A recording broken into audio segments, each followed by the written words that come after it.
প্রিয় সাংবাদিক ভাই বোনেরা, আপনারা জানেন যে আমরা ধারাবাহিকভাবেই আপনার দেশের রাজনৈতিক দলসমূহের সাথে আমরা আলোচনা করছি। আজকে আমরা আলোচনা করেছি জমিয়তে উলামা ইসলাম বাংলাদেশের সঙ্গে, এবং আপনারা জানেন যে এই দলটি 4 দলীয় জোটের অংশ ছিল। এটা বহু বছর আগে থেকে, এবং বহু বছর আমরা একসাথে কাজ করেছি, এবং এই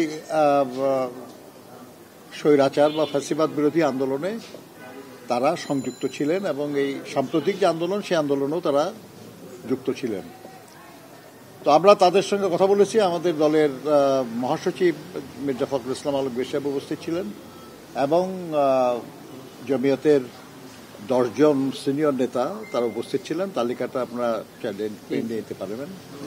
তো আমাদের মধ্যে অত্যন্ত সৌহার্দ্যমূলক পরিবেশে আলোচনা হয়েছে, এবং দেশের বিদ্যমান আর্থসামাজিক রাজনৈতিক পরিস্থিতি নিয়ে আমরা আলোচনা করেছি, এবং অনেক বিষয়েই আমরা একমত হয়েছি যে ইয়েস, এগুলো হলো প্রসঙ্গ, এবং এই প্রসঙ্গে আমাদের কোনো মতের তফাৎ নাই।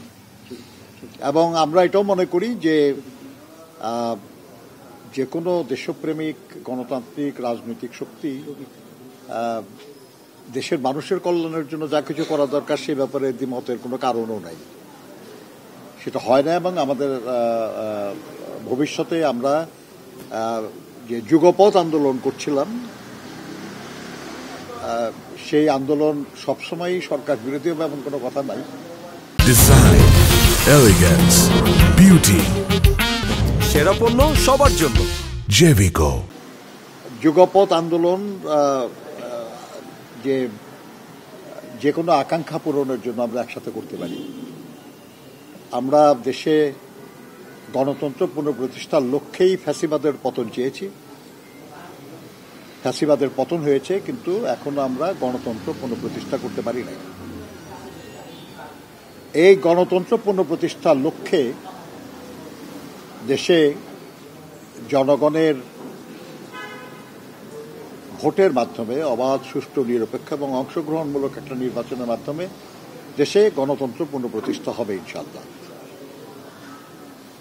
এরকম একটা নির্বাচন অনুষ্ঠানের জন্য যা কিছু সংস্কার প্রয়োজন সেগুলো করেই এই নির্বাচনটা হবে, এবং সেটার জন্য মিনিমাম রিকোয়ার্ড যে টাইম, ন্যূনতম প্রয়োজনীয় সময়, সেটা তো লাগবে।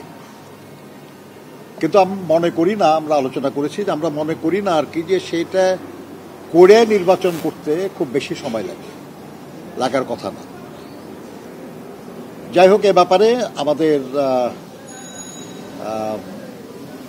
যাদের সঙ্গে আমরা আলোচনা করেছি, জমিয়তে উলামা ইসলাম বাংলাদেশ তার মহাসচিব জনাব মাওলানা মঞ্জুরুল ইসলাম আফেন্দি সাহেব, উনি আপনাদের সামনে বক্তব্য রাখবেন। ধন্যবাদ।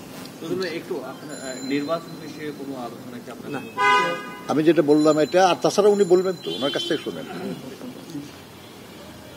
আসসালামু আলাইকুম ওয়া রাহমাতুল্লাহি ওয়া বারাকাতুহু। সম্মানিত সাংবাদিক বন্ধুগণ, আমরা মহান আল্লাহর কাছে শুকরিয়া আদায় করছি যে আমরা সুস্থতার সাথে আজকে বাংলাদেশ জাতীয়তাবাদী দল বিএনপির এই গুলশান কার্যালয়ে আমরা দলের সম্মানিত মহাসচিব জননেতা জনাব মির্জা ফখরুল ইসলাম আলমগীর সাহেবের আমন্ত্রণে দাওয়াতে আমরা প্রাচীনতম রাজনৈতিক দল জমিয়তে উলামা ইসলাম বাংলাদেশের পক্ষ থেকে 10 জনের একটি প্রতিনিধি দল আমরা সাক্ষাৎ করতে এসেছি। আল্লাহর কাছে শুকরিয়া আদায় করছি, আমাদেরকে দাওয়াত করবার জন্য, আমন্ত্রণ করবার জন্য আমরা বিএনপির কাছেও কৃতজ্ঞতা প্রকাশ করছি, তাদেরকে ধন্যবাদ জানাচ্ছি। অত্যন্ত হৃদ্যতাপূর্ণ পরিবেশে, চমৎকার পরিবেশে খোলামেলা আমরা আলোচনা করেছি। আমাদের অনেকগুলো জায়গাতে আমরা একমত হয়েছি। প্রথম যেই জায়গাটা আমরা একমত হয়েছি সেটা হলো যে মহান আল্লাহ তাআলার অপার অনুগ্রহে বহু শহীদের শাহাদাতের মধ্য দিয়ে বাংলাদেশ ফ্যাসিবাদ থেকে মুক্ত হলেও পরাজিত ফ্যাসিস্ট এবং তার দোসরদের অবিরত কূটচাল আর ষড়যন্ত্র থেকে, চক্রান্ত থেকে দেশ এখনো পর্যন্ত মুক্ত হয়নি। সঙ্গত কারণে আমরা একমত হয়েছি এই জায়গাটায় যে দেশপ্রেমিক আপামর জনতার একটা ঐক্য অপরিহার্য, যে কোনো ত্যাগের বিনিময়ে ঐক্য অটুট রাখতে হবে। এটা একটা মৌলিক জায়গা। আমরা খুব যৌক্তিক সময়সীমার মধ্যে আমরা দ্রুত নির্বাচন চাই। এটা আগেও আমরা মাননীয় প্রধান উপদেষ্টার সঙ্গে যতবারই আমরা সাক্ষাৎ করতে গিয়েছিলাম এটা বলেছিলাম। এখনও আমরা বলছি যে আমরা প্রয়োজনীয় সংস্কার শেষ করে আমরা 2025 সালের মধ্যেই আমরা জাতির বহুল প্রত্যাশিত নির্বাচন, এই নির্বাচনটি আমরা প্রত্যাশা করছি। আশা করি অন্তর্বর্তী সরকার দ্রুত সময়ের মধ্যে একটা সুষ্ঠু নির্বাচনের আয়োজন করবার জন্য, লেভেল প্লেইং ফিল্ড, সব দলের জন্য সমান সুযোগ এতটা নিশ্চিত করবার জন্য যতটুকু সংস্কার দরকার এতটুকু সংস্কার দ্রুত শেষ করে জাতির বহুল প্রত্যাশিত নির্বাচনের পথে নিয়ে যাবে দেশকে। আমরা এমনটা প্রত্যাশা করছি। আমরা দ্রব্যমূল্যের ঊর্ধ্বগতি নিয়ে আলোচনা করেছি। আমরা জনসাধারণের জানমাল, ইজ্জত, আবরুর নিরাপত্তা বিধান এই বিষয়টা নিয়ে আমরা আলোচনা করেছি। আগামীতে রাষ্ট্র ক্ষমতায় আসলে আমরা কোরআন সুন্নাহ বিরোধী কোনো আইন করব না, এইরকম বিষয়টা আমাদের মধ্যে আসছে। আলহামদুলিল্লাহ, জাতির কাছে আমরা কমিটেড। আমরা ধর্মীয় মূল্যবোধকে আমরা গুরুত্ব দিয়ে পথ চলব। আল্লাহ তাআলা যেন আমাদেরকে একসাথে পথ চলার তৌফিক দান করে। এই পরাজিত শক্তি যেন কোনোভাবেই এমন কিছু করা ঠিক হবে না, এমন কোনো ফাঁদে পা দেয়া ঠিক হবে না কোনো অবস্থাতেই, যেই ফাঁদে পা দিলে পরাজিত শক্তি আবার পুনর্বাসিত হওয়ার কোনো ক্ষেত্র তৈরি হয়। এইরকম কোনো ফাঁদে পা দেওয়ার ক্ষেত্রে আমরা সর্বোচ্চ দূরদর্শিতা, সতর্কতা অবলম্বন করে পথ চলব। আমরা একসঙ্গে যুগপথভাবে আমরা পথ চলব। আগে যেভাবে ছিলাম সেই 4 দলীয় জোটের থেকেই আমাদের মধ্যে হৃদ্যতাপূর্ণ সম্পর্ক ছিল, তখন থেকেই আমরা পাশাপাশি ছিলাম, এখনও আছে, আগামীতেও থাকবো ইনশাআল্লাহ। সবাইকে ধন্যবাদ। Thank you.